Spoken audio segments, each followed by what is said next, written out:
সুপ্রিয় শিক্ষার্থী, কেমন আছো তোমরা? আশা করছি সকলেই ভালো আছো। আমিও ভালো আছি। গত ক্লাসে আমি তোমাদেরকে বাংলাতে যে অধ্যায়টি পড়িয়েছিলাম সেটা ছিল কি বলতো? সেটা ছিল মৌলানা আব্দুল হামিদ খান ভাসানী, তাই না? গত 2 ক্লাসে আমি তোমাদেরকে মৌলানা আব্দুল হামিদ খান ভাসানী সম্পর্কে পড়িয়েছি। এক ক্লাসে আমি পড়িয়েছি তোমাদেরকে রিডিং সম্পর্কে বুঝিয়েছি, লাইন টু লাইন বোঝানোর চেষ্টা করেছি। দ্বিতীয় ক্লাসে আমি তোমাদেরকে কি পড়িয়েছি? দ্বিতীয় ক্লাসে আমি তোমাদেরকে পড়িয়েছি শব্দার্থ এবং কে শূন্যস্থান পূরণ, তাই না? আজকে যেটা আমি তোমাদেরকে পড়াবো সেটা হচ্ছে মৌলানা আব্দুল হামিদ খান ভাসানী 3 নাম্বার এবং 4 নাম্বার। আমি এখানে 4 নাম্বারটা তুলেছি, 3 নাম্বারটা তুলিনি, কারণ 4 নাম্বারটা শুধু বাক্য গঠনটা আমি তোমাদেরকে আগে পড়াবো, তারপরে আমি তোমাদেরকে প্রশ্ন পড়াবো। তো চলো আমরা এখন মূল পড়াতে চলে যাই। অবশ্যই তোমরা সকলে তোমাদের মূল বই বের করবে, কেননা মূল বইটা হচ্ছে আমাদের কাছে সবার প্রথমে প্রাধান্য পাবে, তাই না? তাহলে এটা কত পৃষ্ঠা? পৃষ্ঠা 112। তোমরা সকলেই বের করো। দেখো পৃষ্ঠা 12তে তোমাদের 3 নাম্বার এবং 4 নাম্বার দেওয়া আছে। প্রথমে তোমরা পড়বে 4 নাম্বার। 4 নাম্বারে কি আছে দেখো? 4 নাম্বারে তোমাদের 7টা শব্দ দিয়ে বাক্য রচনা করতে বলা হয়েছে, যেটা তোমরা কি করবে? বাক্য রচনা করবে। আচ্ছা, বাক্য রচনার নিয়ম কি? বাক্য রচনার নিয়ম হচ্ছে তোমাদেরকে উল্লেখযোগ্য একটি শব্দ দেওয়া থাকবে বা কয়েকটি শব্দ দেওয়া থাকবে। সেই কয়েকটি শব্দ দিয়েই তোমাদেরকে কয়েকটা কি করতে হবে? সুন্দর সুগঠিত বাক্য গঠন করতে হবে, যাতে তোমাদের বাক্যটা কি হয়? সুন্দর হয় এবং অর্থবহ হয়, যাতে তোমাদের টিচাররা কি করতে পারে? সেখানে সুন্দর করে তোমাদের নাম্বারটা দিতে পারে। এমন করে গঠন করতে হবে একটা বাক্য তোমাদেরকে। অবশ্যই তোমরা মনে রাখবে যে পাঠ্য বইয়ের তোমরা বাক্য গঠন করছো, তোমরা অবশ্যই সেই অনুযায়ী একটা বাক্য গঠন করবে, যেটা তোমাদের পাঠ্য বইয়ের গল্পের সঙ্গে যায়, তাহলে সবচেয়ে ভালো হয়। দেখো 4 নঙের যে নিচের শব্দগুলোতে বাক্য গঠন করতে বলা হয়েছে, সেখানে প্রথম শব্দটা কি আছে? প্রথম শব্দটা ছিল মজলুম। কি ছিল? মজলুম। দেখো আমি তুলে নিয়েছি। মজলুম কি? যাদের উপর অত্যাচার করা হয়, যাদেরকে কষ্ট দেওয়া হয়, নির্যাতন করা হয়, নিপীড়িত করা হয়, তারাই কিন্তু মজলুম, তাই না? তারাই হচ্ছে মজলুম। দেখো কি আছে? মজলুম। মজলুম তাহলে আমরা কি গঠন করতে পারি? যেহেতু আমরা অর্থটা জানি, আমরা মজলুম মানুষের পাশে দাঁড়াবো। আচ্ছা, আমি ওই পাশে যাচ্ছি যাতে তোমাদের বুঝতে অসুবিধা না হয়। দেখো মজলুম, মজলুম দিয়ে আমরা কি গঠন করব? আমরা মজলুম মানুষের পাশে দাঁড়াবো। মজলুম মানুষ অর্থ কি বললাম আমি?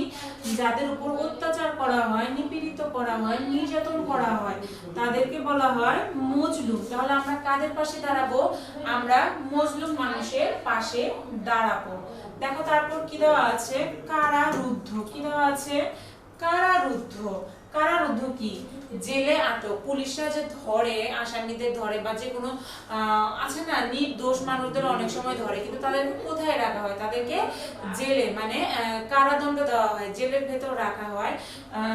সেই জেলের ভেতর রাখার সময়টাকে বলা হয় কারারুদ্ধ। তাহলে দেখো কারারুদ্ধ দিয়ে কি আছে? 5 বছর ধরে আনিস কারারুদ্ধ হয়ে আছে। 5 বছর ধরে আনিস কারারুদ্ধ হয়ে আছে। দেখো তারপর কি দেওয়া আছে? প্রতিবাদ। কি দেওয়া আছে? প্রতিবাদ। প্রতিবাদে কি আছে? অন্যায়ের প্রতিবাদ করা উচিত। অন্যায়ের প্রতিবাদ করা উচিত। কিসের প্রতিবাদ করা উচিত? অন্যায়ের। আমরা তো জানি যখন চারপাশে অন্যায় হয়, অত্যাচার হয়, সাধারণ মানুষকে কষ্ট দেওয়া হয়, সেটা কি? সেটাই হচ্ছে অন্যায়, তাই না?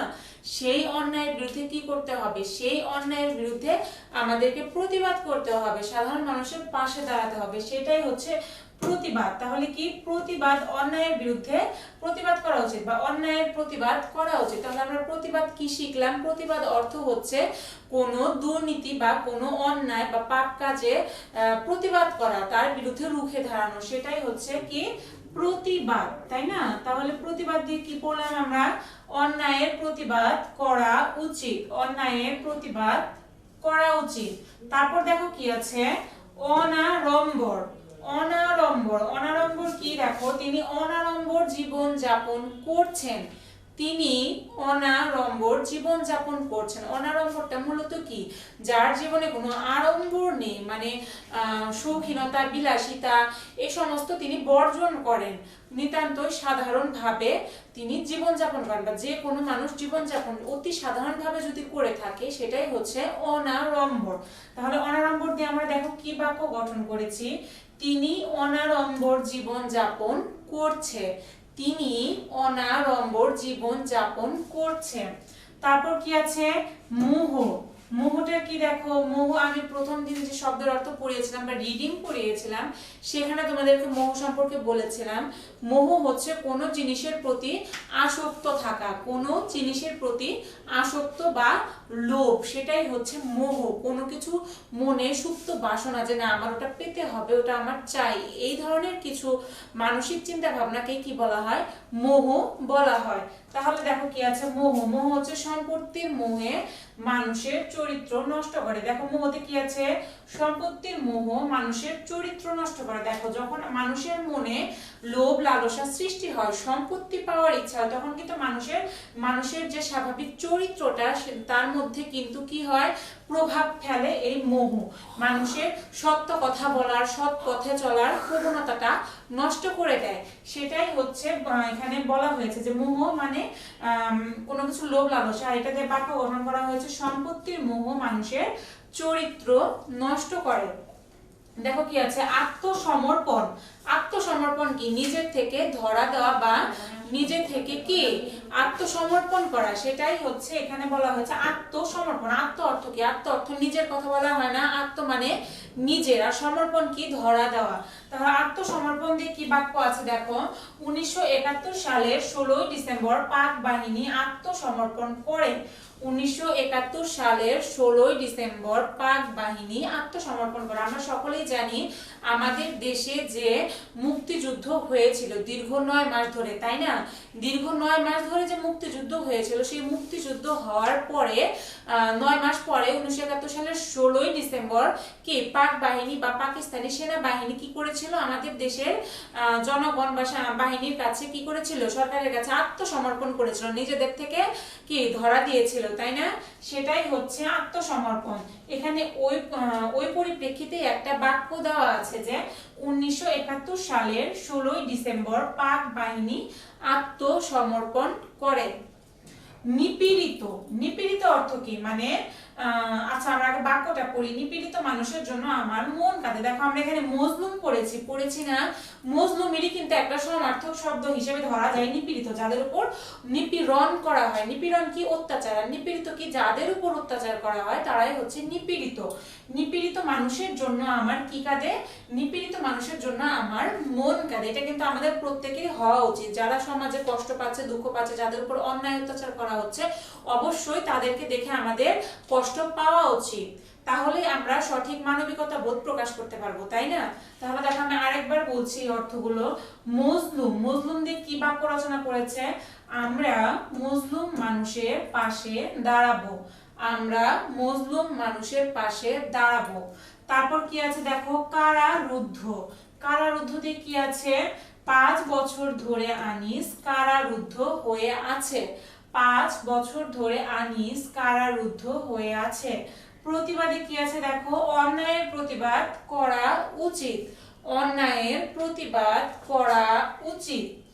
অনাড়ম্বর। তিনি অনাড়ম্বর জীবন যাপন করছে, তিনি অনাড়ম্বর জীবন যাপন করছে। মোহতে কি আছে, সম্পত্তির মোহ মানুষের চরিত্র নষ্ট করে, সম্পত্তির মোহ মানুষের চরিত্র নষ্ট করে। আত্মসমর্পণ। আত্মসমর্পণ দিয়ে কি আছে, 1971 সালের 16 ডিসেম্বর পাক বাহিনী আত্মসমর্পণ করে। নিপীড়িত। নিপীড়িত মানুষের জন্য আমার মন কাঁদে, নিপীড়িত মানুষের জন্য আমার মন কাঁদে। শিক্ষার্থী দেখো এখানে মাত্র 7 শব্দ দিয়ে আমরা বাক্য রচনা করেছি, কিন্তু আমরা যদি আমাদের এই পাঠ্য বই থেকে আরো কিছু শব্দ দিয়ে বাক্য রচনা শিখি তাহলে কিন্তু সেটা আমাদের জন্যই সুবিধা হবে। কেননা শুধু যে এই 5টা কিংবা 7টা থেকে আমাদের বাক্য রচনা আসবে তা কিন্তু নয়। এই পাঠ্য বইয়ে উল্লেখিত বা এই অধ্যায়ে, পাঠ্য বইয়ের এই অধ্যায়ে উল্লেখিত যে কোনো শব্দ দিয়ে কিন্তু আমাদের বাক্য রচনা আসতে পারে। সেজন্য আমাদেরকে কি করতে হবে? আমাদেরকে শব্দগুলো সঠিক মানে জানতে হবে এবং সেই সঠিক মানে দিয়ে সঠিক বাক্য রচনা করতে হবে। দেখো, আমি প্রথমে 4 নাম্বার পড়ালাম, এখন আমি 3 নাম্বার পড়াবো। 3 নাম্বারে কি আছে? 3 নাম্বারে আছে কিছু প্রশ্নের উত্তর। কয়টা প্রশ্নের উত্তর আছে? 3এও আমাদের 7টা প্রশ্নের উত্তর আছে। আমরা এখন একবার মুখে মুখে সেই 7টা প্রশ্নের উত্তর পড়ব এবং জেনে নিব। দেখো, প্রথমেই আছে মজলুম জননেতা কে ছিলেন, কেন তাকে মজলুম জননেতা বলা হয়? আমাদের এই গল্পের নাম কি? গল্পের নাম কিন্তু মাওলানা আব্দুল হামিদ খান ভাসানী।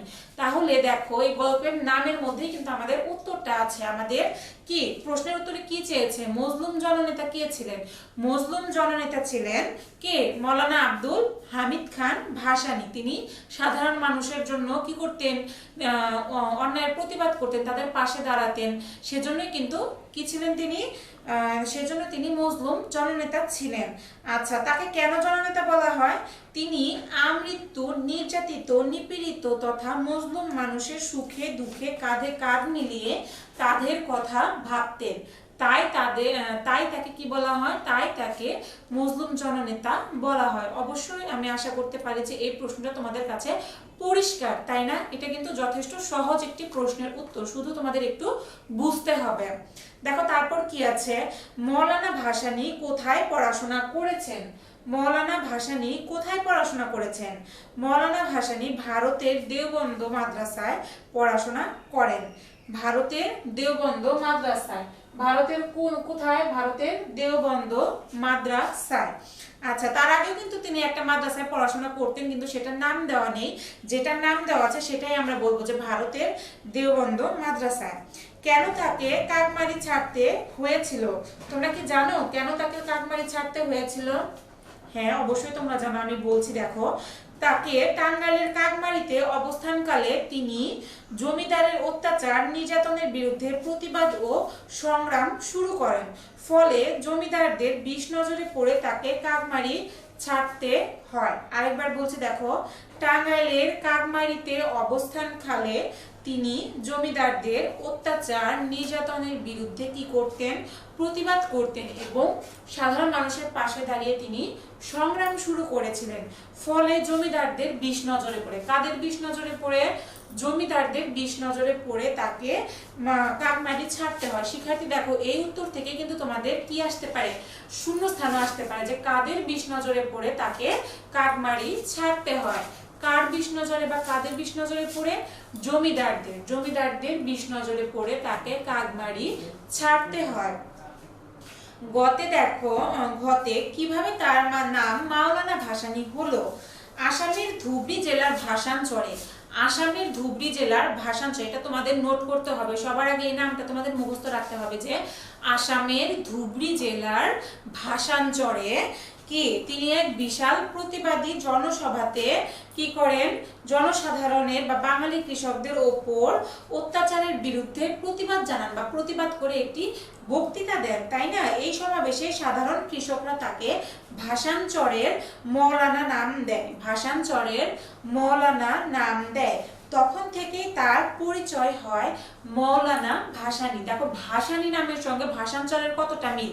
ভাসানচরেই কিন্তু তিনি মানে আসামের ধুবড়ী জেলার ভাসানচরে যখন তিনি বক্তৃতা দেন তখনই কিন্তু তাকে নাম দেওয়া হয় ভাসানী। তাহলে অবশ্যই এটা সহজভাবে তোমাদের মনে রাখার একটা বুদ্ধি যে ভাসানচরে তিনি বক্তৃতা দেয় বিধায় কিন্তু তার নামের পদবি হয় ভাসানী, তাই না? অবশ্যই এটা তোমাদেরকে মনে রাখতে হবে। দেখো, আবার বলছি, আসামের ধুবড়ী জেলার ভাসানচরে তিনি এক বিশাল প্রতিবাদী সমাবেশের আয়োজন করেন। এ সভায় তিনি বাঙালি কৃষকদের ওপর অত্যাচারের বিরুদ্ধে প্রতিবাদ জানান। এই সমাবেশে সাধারণ কৃষকরা তাকে ভাসানচরে কে মাওলানা ভাসানী নাম দেয়। তখন থেকে তার পরিচয় হয় মাওলানা কি মাওলানা বা মৌলানা ভাসানী। তোমাদের পাঠ্য বই মৌলানা উল্লেখ আছে, অবশ্যই তোমরা মৌলানা লিখবে, মৌলানা ভাসানী। তারপর কি আছে, পল্টন ময়দানের ভাষণে তিনি যা বলেছিলেন তার বিষয়বস্তু কি ছিল? দেখো, পল্টন ময়দানের ভাষণে তিনি যা বলেছিলেন তার বিষয়বস্তু হলো পূর্ব পাকিস্তানের সরকারের অত্যাচার ও নিপীড়ন। পাকিস্তানের সরকারের অত্যাচার ও নিপীড়ন সম্পর্কে তিনি বলেছিলেন, এবং আরেকটি বলেছিলেন সেটি হচ্ছে পূর্ব পাকিস্তান স্বাধীন হওয়ার প্রত্যাশা সম্পর্কে তিনি কি করেছিলেন, বক্তৃতা দিয়েছিলেন। এই দুইটা বক্তৃতা তার কি উল্লেখযোগ্য ছিল, তার ভাষণে উল্লেখযোগ্য বিষয়বস্তু ছিল দুইটি, কি কি? পাকিস্তান সরকারের অত্যাচার ও নিপীড়ন, এবং দ্বিতীয়টি ছিল পূর্ব পাকিস্তানের স্বাধীন হওয়ার প্রত্যাশা, মানে পূর্ব পাকিস্তান মানে আমাদের বাংলাদেশকে স্বাধীন করার প্রত্যাশা ছিল তার। শিক্ষার ক্ষেত্রে মাওলানা ভাসানী কি অবদান রেখেছেন? দেখো, শিক্ষা ক্ষেত্রে মাওলানা ভাসানী গুরুত্বপূর্ণ অবদান রেখেছেন। তিনি টাঙ্গাইলের সন্তোষী ইসলামী বিশ্ববিদ্যালয়, এটা কিন্তু অনেক সুনামধন্য একটি বিশ্ববিদ্যালয় বর্তমানে। টাঙ্গাইলের সন্তোষে ইসলামী বিশ্ববিদ্যালয়, মহিপুরে হাজী মোহাম্মদ মহসিন কলেজ, ঢাকায় আব্দুর গিফারি কলেজ এবং টাঙ্গাইলে মৌলানা মোহাম্মদ আলী কলেজ প্রতিষ্ঠা করেন।